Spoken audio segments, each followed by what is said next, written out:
Bonjour tout le monde. Donc, comme première vidéo dans notre chaîne, on va commencer par les relations binaires. Donc, c'est quoi une relation binaire? On va voir une définition. Soit E un ensemble. Donc, une relation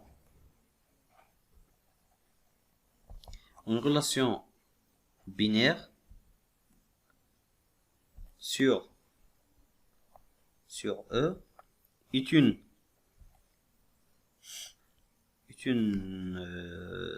partie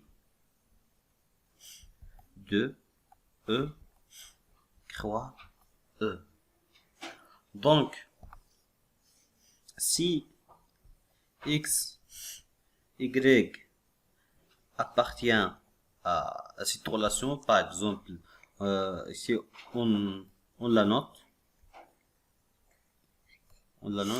R. Donc si X et Y appartient à cette relation binaire, on dit que X est en relation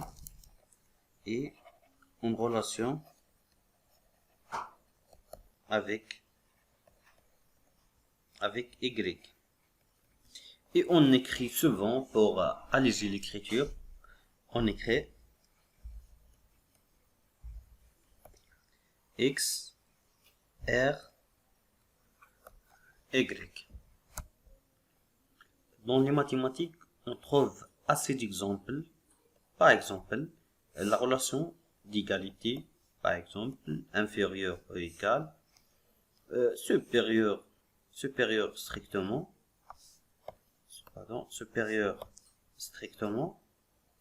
et ainsi de suite. Dans un ensemble de parties d'un ensemble, on trouve par exemple l'inclusion est une relation binaire. Dans l'ensemble C, on peut par exemple définir une relation, par exemple Z est en relation avec Z', si et seulement si Z égale à Z' bar. Par exemple, c'est une relation. Maintenant, on va voir c'est quoi les relations d'équivalence. C'est un type de relation binaire, relation d'équivalence. On va commencer par une définition.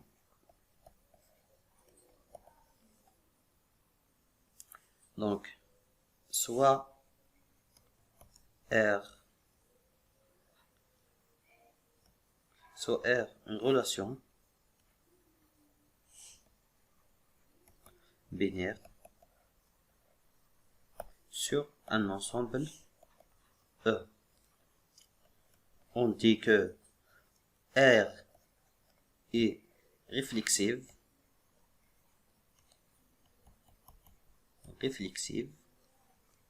C, quel que soit X appartient à E, X est en relation avec X lui-même. Donc, deuxième définition, on dit que R est symétrique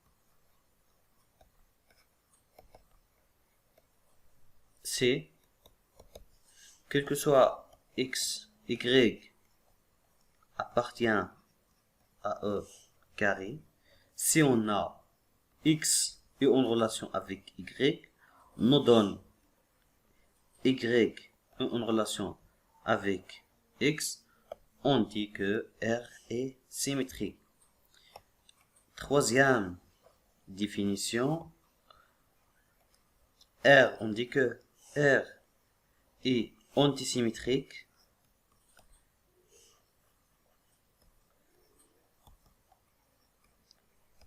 si on a, quel que soit X et Y appartient à E carré,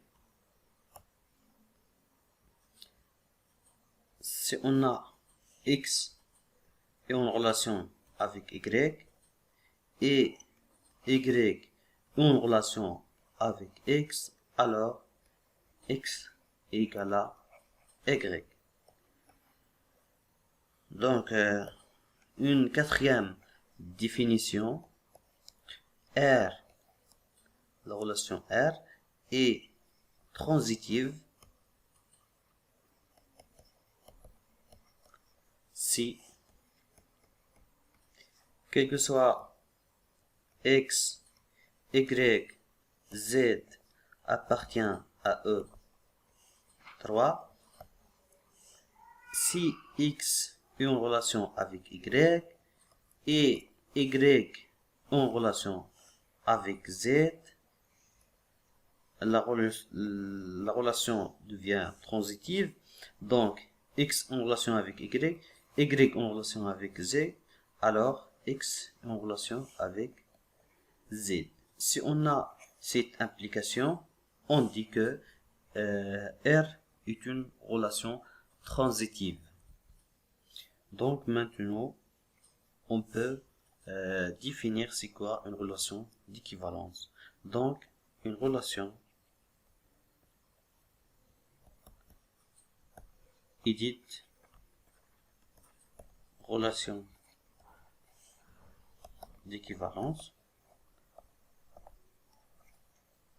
si à la fois cette relation est réflexive,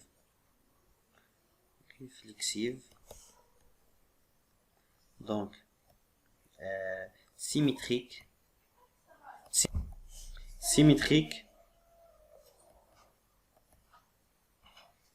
et transitive.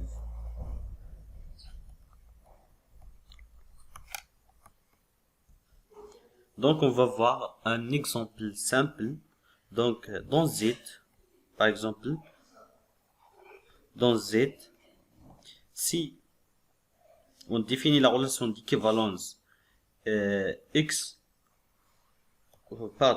donc N est en relation avec N, si et seulement si N moins M est pair. Montrant que R est une relation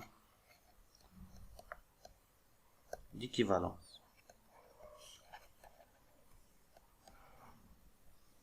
Donc, première chose à démontrer, montrons que R est réflexive. Donc, soit N appartient à Z, on a N moins N égale à 0, qui est pair. Donc, N est en relation avec N. Donc, R est réflexive.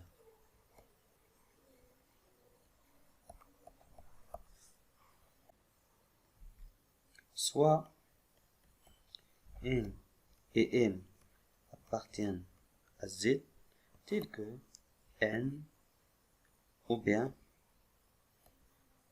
M est en relation avec N. Alors, comme il dit la définition, alors N moins M est pair. C'est-à-dire, il existe un entier relatif tel que N moins M égale à 2K.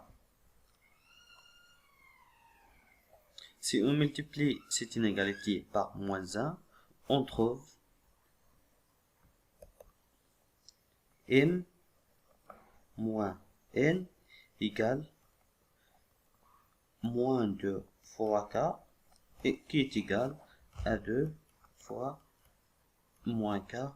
Donc, M moins N est pair. Alors,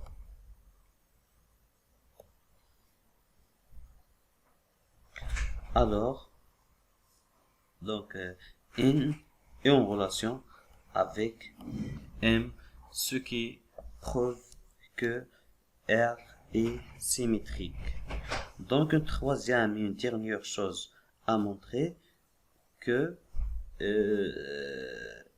R est transitive.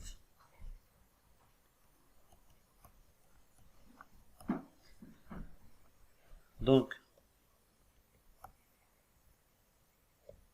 si soit, par exemple, on prend N et M et P, trois entiers, tels que N une relation avec M et M une relation avec P, montrant que N est une relation avec P.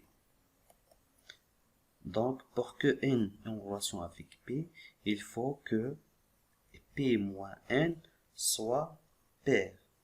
Donc, on a P moins N égale P, on ajoute et on tranche moins M. Donc, P moins M plus M moins P. Mais comme M est en relation avec P, alors P moins M est pair.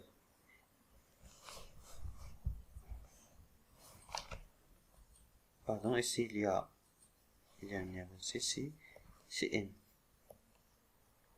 Et comme N est en relation avec M, alors M moins N est pair. Donc la somme de deux paires est pair. Alors, enfin, on trouve que N est en relation avec P, alors la relation est transitive. Et comme la relation est transitive, symétrique, réflexive, donc cette relation est une relation d'équivalence. Donc, c'est la fin de la vidéo.